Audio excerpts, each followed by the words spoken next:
តនតែឃើញជាក់ស្ដែងបែបនេះទើបដឹងថាទីនេះពិតជាមិនធម្មតាទេសភាពស្រស់ត្រកាលជាមួយនឹងបរិយាកាសល្អជាពិសេសក៏អរគុណដល់បងប្អូនភ្ញៀវទេសចរជាតិនិងអន្តរជាតិដែលបានចូលរួមថែរក្សាអនាម័យទាំងអស់គ្នាហើយពួកយើងដែលជាអ្នកផ្សព្វផ្សាយក៏ដូចជាអ្នកភូមិខាងឈើត្រាចស្រុកកដលៀបខេត្តកំពង់ឆ្នាំងជាប់នឹងភូមិកោបបន្ទាយបងប្អូននឹងរៀបចំស្ដាប់ធ្នាប់ក៏ដូចជាមានកន្លែងដាក់រៀបចំម៉ូតូឡានហើយក៏ដូច្នេះសូមបងប្អូនអាចទៅលេងបានរៀងរាល់ថ្ងៃចុងសប្តាហ៍ថ្ងៃសៅរ៍ក៏ដោយថ្ងៃអាទិត្យក៏ដោយហើយរក្សាជាងគេអនាម័យដើម្បីជីវៈចម្រុះនៅក្នុងទឹកហើយក៏ដូចជាជាបរិស្ថានមួយសម្រាប់បងប្អូនព្រោះទីនេះមិនមែនជាបឹងបួឬក៏ត្រឹមបឹងអីទេបងប្អូននេះគឺជាដៃទន្លេតែម្ដងហើយសម្រាប់ការមកធ្វើដំណើរទេសចរនៅទីនេះសូមបងប្អូន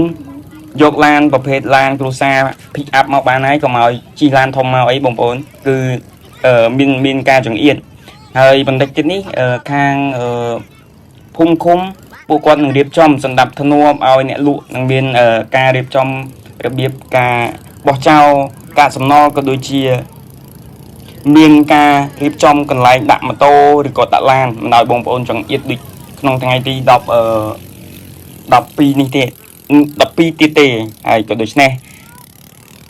រីករាយសម្ដាប់ជាមួយនឹងខ្ញុំបានដែលក្នុងប្រធានបទថាធ្វើបែបណាទើបបរិស្ថានល្អភ្ញៀវទេសចរមានកំណើនកើនឡើងអញ្ចឹងចូលស្ដាប់ទាំងអស់គ្នាគោរពនឹងជម្រាបសួរទៅកាន់ពុកម៉ែបងប្អូនប្រិយមិត្តទាំងទីជិតនិងឆ្ងាយខ្ញុំបាទនេះជិះពីចម្ងាយផុតពីនេះអាយដើម្បីទៅស្វាស្វែងរកវីដេអូនិងរូបភាពចែកជូនបងប្អូនទស្សនាខ្ញុំបាទបានផ្ដល់នៅអត្ថបទមួយសម្រាប់ក្នុងអត្ថន័យឬក៏ក្នុងអត្ថបទដែលជាការអភិវឌ្ឍដល់ភូមិឃុំក៏ដូចជាប្រាក់ចំណូលទៅដល់បងប្អូននៅទីនោះផងដែរសម្រាប់ភូមិចុងឈើត្រាចបងប្អូនមានកំណើនយុវជនយុវតីច្រើនមែនទែនហើយក្នុងបច្ចុប្បន្ននេះសូមបងប្អូនបង្កើតអ្វីដែលថ្មីចាប់ផ្ដើមទីផ្សារបង្កើតមុខរបរឬការលក់ដូរឲ្យកាន់តែប្រសើរដាច់ខាតកុំឲ្យមានអំពើហិង្សាកុំឲ្យមានការអីដែលដូចជាតំបន់ទេសចរមួយចំនួនបើសិនជាយុវជនណាគាត់មានចំនួននៅទីនេះចាំខ្ញុំឲ្យពួកគាត់ទៅដោះស្រាយជាមួយនឹងភូមិឃុំហើយក៏បើថានេះទេចូលទៅខាងស្រុកឬក៏ថ្នាក់ខេត្តទៅបើសិនជានៅក្នុងវីដេអូរបស់ខ្ញុំជាប់មុខបងប្អូនឬក៏ជនដែលបានបង្កចំនួននៅក្នុងតំបន់ទេសចរដែលប្រជាជននៅទីនោះគេកំពុងតែព្យាយាមបង្កើតនិងផ្សព្វផ្សាយក៏ដូចជាបងប្អូនដែលជា content creator មួយពួកគាត់កំពុងតែជួយផ្សព្វផ្សាយក្នុងអត្ថបទសង្ឃឹមថាមិនដូចកន្លែងផ្សេងដែលផ្សព្វផ្សាយបានតែដំបូងហើយស្រាប់តែបោះកាកសំណល់ដែលញ៉ាំហើយដូចជាគ្រឿងកំប៉ុងក៏ដូចជាអាហារដែលសល់នឹងអត់មានបងប្អូនណាយកទៅផ្ទះវិញទេហើយវាធ្វើឲ្យទឹកនេះវាខ្លាយទៅជាទឹកកខ្វក់ហើយអត់មានអ្នកណាអាចមកលេងបានទៀតតែបងប្អូនដឹងទេមិនមែនបងប្អូនទៅបន្ទោសភ្ញៀវទេសចរទេយើងនឹងរៀបចំប្រព័ន្ធនៅខាងក្នុងស្រុកភូមិឈើត្រាចនឹងនៅក្នុងបរិបទមួយគឺរក្សាអនាម័យដែលមានជាក្រុមហើយធ្វើការរហ័សក្នុងមួយថ្ងៃត្រូវតែទៅសម្អាតម្ដងក្នុងមួយថ្ងៃត្រូវតែទៅសម្អាតពេលព្រឹកម្ដងនិងពេលល្ងាចម្ដងហើយបងប្អូនត្រូវតែផ្ដល់ជាប្រាក់ទៅដល់សំទោសហើយថ្នាក់ដឹកនាំដូចជាមេភូមិមេឃុំក៏ត្រូវតែរៀបចំនៅរឿងនឹងដែរហើយទី2ត្រូវរៀបចំកន្លែងចោលសម្រាមដែលនៅច្រកចេញដែលខ្ញុំអាចមើលស្មានទៅដូចជាត្រូវមានដាក់លម្អក៏បានឡានការ៉េក៏បានដែរសម្រាប់បងប្អូនថ្ងៃចុងសប្តាហ៍ពេលដែលពួកគាត់មកវិញពេលដែលពួកគាត់ត្រឡប់មកពីលេងនៅខាងតំបន់ឈើត្រាចវិញយើងដាក់នៅឡានឬក៏លម្អហ្នឹងនៅកែងផ្លូវទៅតែកែងផ្លូវហួសវត្តហ្នឹងណាបងប្អូនបាទទៅខាងឈុំខាងនោះទៅហើយត្រូវក្រៅតង់ឡានដែលត្រូវដឹកសម្រាមក្នុងមួយថ្ងៃហ្នឹងការសំណល់ក្នុងមួយថ្ងៃត្រូវក្រៅតង់ហើយពេលដែលបងប្អូនភ្ញៀវទេសចរពេលតែគាត់ដឹងថាអូត្រង់ហ្នឹងឯងគេដាក់សម្រាមត្រង់ហ្នឹងគេដាក់កាកសំណល់គឺពួកគាត់ច្បាស់ជាមកវិញចងមួយថងនឹងបោះចូលទៅខាងក្នុងឡានហ្នឹងដោយងាយតែម្ដងដោយសារតែផ្លូវច្រកចេញការធ្វើដំណើរគឺត្រូវបកមកក្រោយវិញទាំងអស់ទេអត់មានអ្នកណាបកទៅខាងមុខទេក៏ដូច្នេះនេះជាការអនុវត្តនៃ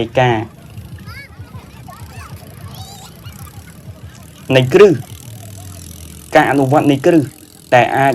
ធ្វើឲ្យតំបន់ទេសចរមួយនេះមានការកើនឡើងនៃភ្ញៀវទេសចរក៏ដូចជាមានការរីកចម្រើន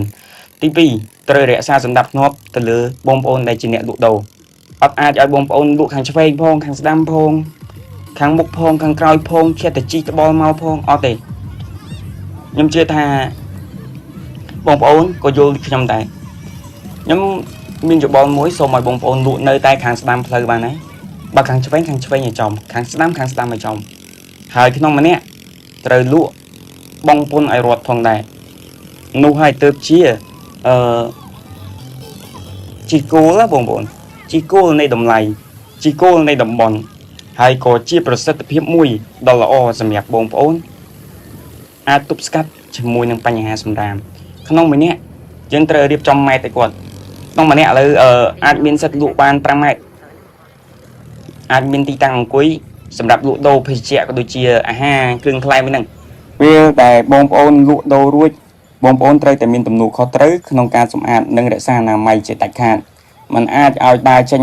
ទាំងដែលខ្លួនអត់បានប្រមូលសម្រាមទេភ្ញៀវទេសចរកំពុងតែយកប្រាក់ឲ្យបងប្អូន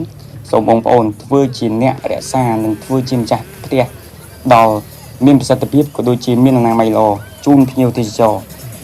ក៏ដូច្នេះនេះគឺជាផ្នត់គំនិតនឹងការ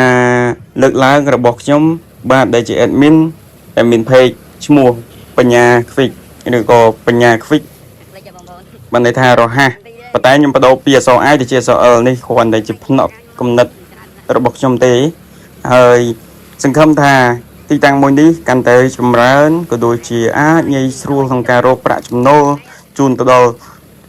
ពុកម៉ែបងប្អូនលោកតាលោកយាយដែលគាត់មានអាយុច្រើនពួកគាត់អាចដាំបន្លែបង្ការឬក៏ដូចជារនោងតពៅអីផ្សេងច្រើនទៀតអាចលក់នៅខាងមុខផ្ទះដាក់មុខផ្ទះហ្នឹងមកហើយគ្រឿងសង្វឹងក៏ដូចគ្នាដែរកុំញ៉ាំច្រើនពេកបើទៅដកដង្ហើមស្រូបខ្យល់អាកាសសូមបងប្អូនពិសាតិចដើម្បីសុខភាពក៏ដូចជាការទប់នៅស្មារតីព្រោះអីទីនេះទឹកជ្រៅខ្ញុំជីដល់ជ្រុងមួយដែលទឹកជ្រៅឲ្យជ្រុងនេះណាក៏ដូច្នេះសូមលើកដៃ10ជូនពរពុកម៉ែបងប្អូនក៏ដូចជាប្រិយមិត្តទាំងអស់ដែលបានជួយចុច like និង share ហើយក៏សូមឲ្យអ្នកទាំងអស់គ្នាដែលជាភ្ញៀវទេសចរជាតិនិងអន្តរជាតិទាំងថ្នាក់ដឹកនាំក៏ជួបតែសុខសំណាងល្អសុខសុវត្ថិភាពជោគជ័យគ្រប់ការងារនិងភារកិច្ចសូមអរគុណជួបខ្ញុំបាទនៅវីដេអូបន្តទៀតបាយបាយ